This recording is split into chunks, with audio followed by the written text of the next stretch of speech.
this three-part series on how to get your brand stories out into the media. The first part is deciphering your brand attributes and then creating campaignable ideas out of that. The second part is going to be about looking at cultural occasions and social occasions which then marries with your brand to create campaignable ideas. And the third part is really about getting to know how others have done it successfully. That means you're going to get a bunch of case studies that will give you an idea of how the first two parts have been married and brought alive. During the course of these lectures, you are also going to be given some exercises to do. These exercises you can do on your own, but they have a purpose. After the 3 lectures have been uploaded, you will be given a series of dates where we invite you to meet us on a Google Hangout where I will be present along with your peers who will be making these brief presentations. The instructions will be there during the course of the lecture. And then we will get a chance to get some peer reviews and get a chance to get some inputs from you, as well as I can suggest some solutions as to how you can do these things better, and the learning will be then complete. These hangouts are important because at the end of these hangouts you will get a certificate of accomplishment. What I mean is that these certificates of accomplishment will only happen provided you join and share your thoughts on the hangouts, so that we know that you've actually internalized some of the suggestions and the tips that are being offered in the course of these lectures. So with that, I welcome you to this series on getting your stories out into the media. I hope you enjoy the course and have a lot of fun going through it. So our starting point really is, what does the client want of the PR agencies when they hand over the brand PR mandate to them? The first part really is about getting coverage to time with the marketing initiatives. At the end of the day, marketing needs air cover from media and media coverage. So the client would want you to time some parts of the coverage, or at least a majority part of the coverage, along with marketing initiatives. That does become a challenge. Of course, the second part is about ensuring that the stories are not just an industry story where there is a mere mention of the brand. The most desirable type of coverage would be to have a story which has the right associations, the right attributes of the brand being played up, and overall a story that actually gives an incentive to the reader to start associating with that brand. That definitely becomes a challenge. And the third is really about getting the eyeballs and therefore getting the brand to come in the mainline media.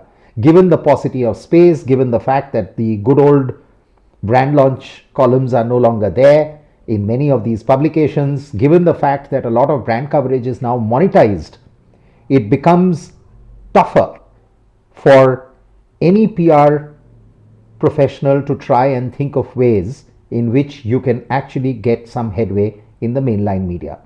So these are really 3 big challenges that one faces when it comes to brand PR. So the PR professional is really faced with some tough questions. How do I really get a bottle of beverage or a brand of soap or a super glue to start figuring in prominently in the mainline media with the right associations, with stories that would actually get the target audiences excited about the product and so on? The most important part is, how do I get that going in a sustained manner to time with marketing when it is the most required part of the marketing support? Some do say that can we associate with celebrities? Can we get some interesting below the line activities going? Basically, the ideas are to sustain the buzz in some form or the other. The idea is also to try and get media attention in some way or the other. But there is evidently a pushback, and I'm sure all of you have experienced that. The first pushback will be, I can't get the celebrities in because they do not have that kind of sign time with me so that they can actually promote some of the PR events or go for interviews with the media. The other will be, I don't have that much budget to do below the line activities of the sort that you are asking me to do. So at the end of the day, it so happens that a lot of us fall into the trap of waiting for something new to happen. So what is the solution? How do we crack the code? One solution that has always worked for me is about thinking of campaign ideas around the brands that we work for. And when we are looking at campaign ideas, the control that it gives you in the build-up phase, during the campaign and post-campaign helps you to at least time a bulk of the coverage of that brand around certain marketing initiatives. The question is, how do we come up with campaign ideas? What is the process? What are the tools? And those, I think, are fairly important questions that we need to face, and those are some of the things that we are going to discuss over the next few slides. So where do we start? We begin by outlining what the brand stands for. So essentially defining the consumer benefits and the attributes of the brand. As an example, we will continue to take the instance of a beauty soap brand all throughout our lecture so that we are able to understand how this campaign extends in its different facets. But before we start, we'll take a look at Dove and outline how it defines its brand benefits so that we understand what we are talking about. If you go to the Unilever website, you will see that Dove has always been defined as something that gives skin and hair care and gives a pleasurable experience of care to the consumer to make her feel beautiful and therefore consequently make her feel happier. The operative words here are pleasurable experience of care, look and feel beautiful, and making you feel happier. That's how the brand attributes have been kind of decoded. Turning forward to our imaginary beauty soap, and let's try and interpret what it might stand for to its consumer. It could stand for fairness, confidence, a certain statement of lifestyle, success, appreciation, being fashionable, and so on. It may stand for any or few of the above. Just a word of caution here. When you start doing this process and decoding your brand, you might like to seek the inputs of the client's marketing team and the brand team because you want to sit down and understand exactly how they have seen the brand and what kind of research inputs have they got before they started plotting their communications campaign and the marketing strategies, because that will help you plot these attributes correctly. And then it's time for the second step. In this step, you must identify which is the single most important value that you have identified within the entire set of values that you had plotted earlier. Seek the help of the client's brand team for research inputs and also to understand what is the marketing communications as well as the advertising strategy behind that brand and what is that value that is being driven. Let's randomly choose appreciation. We then simply ask ourselves, what are the possible top 3 occasions in my target audience's life where appreciation matters the most? And then we map them.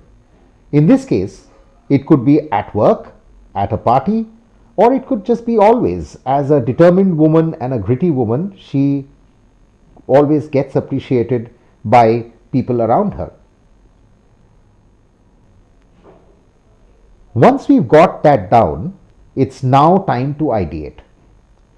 The ideation around appreciation is not about searching for a great media idea to bring appreciation alive. That's the wrong end. You need to start by asking some questions, and those questions can be: what is the most awesome experience of appreciation the consumer can have at work? Or what could be the reasons for which she is always highly regarded by her friends and family as a strong and determined woman? Or what is the most flattering experience that this person can have in a party? Under each one of these questions, the answers that you will have are your ideas, and make sure that you jot them down on a whiteboard and keep jotting them down as they flow. Don't rationalize at this stage.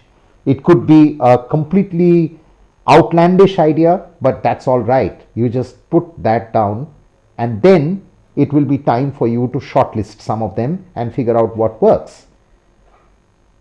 The most important tip here is that framing the question is key. Not looking for media solutions at this stage is key. Remember, if you ask the right questions, you will get a set of ideas and answers which will be the ones that automatically lend itself to media worthiness. Media will simply follow. And that's the trick to great ideation. So that now brings us to what we possibly can get as a result of that ideation. You could probably get an answer such as: we can do a nationwide search for women who exhibit high achievement and grit despite a very ordinary background. Or we can come up with something like: sportswomen who are struggling but determined to make a mark. Or for that matter, a search for women making choice for alternative careers like mountaineering or adventure sports instructors, and so on and so forth. Remember that these ideas will have the kind of ring and the criteria that will attract media interest as well. So this is just an example of the kind of ideas that you might get as a result of an exercise such as this. I'm sure you are capable of much better and much more attractive ideas. But if you follow the process and if you follow the tips that I have left you with so far, you will surely come up with campaigns that are powerful, that are attractive, and not just that from a media point of view, but campaigns that communicate the brand values. And that is the most important key to the right kind of brand PR that clients often demand of their PR agencies today. So I hope you have enjoyed going through this module and have understood the nuances of how to break the customer benefits of the brand down into several elements, and then further breaking them down into the rewards that a customer gets from those benefits, and then creating campaignable ideas around that. You can now take a look at the two assignments that I have given you. They are an optional assignment in the sense that you can choose one or the other, and these assignments can be then prepared in a very brief presentation form. The instructions are all there soon after, and then you can come to the Hangouts and make a presentation of that. So thank you very much for listening in, and see you in the next module. You're looking a bit different nowadays. You've changed your hairstyle, right? Got it. You're wearing new saris. No, the difference is breakfast like Special K every day. Research shows that people who eat breakfast like low-fat Kellogg's Special K tend to be slimmer than those who don't eat breakfast. I know why you're looking special. Kellogg's Special K. Be special. What this organization desperately needs is change.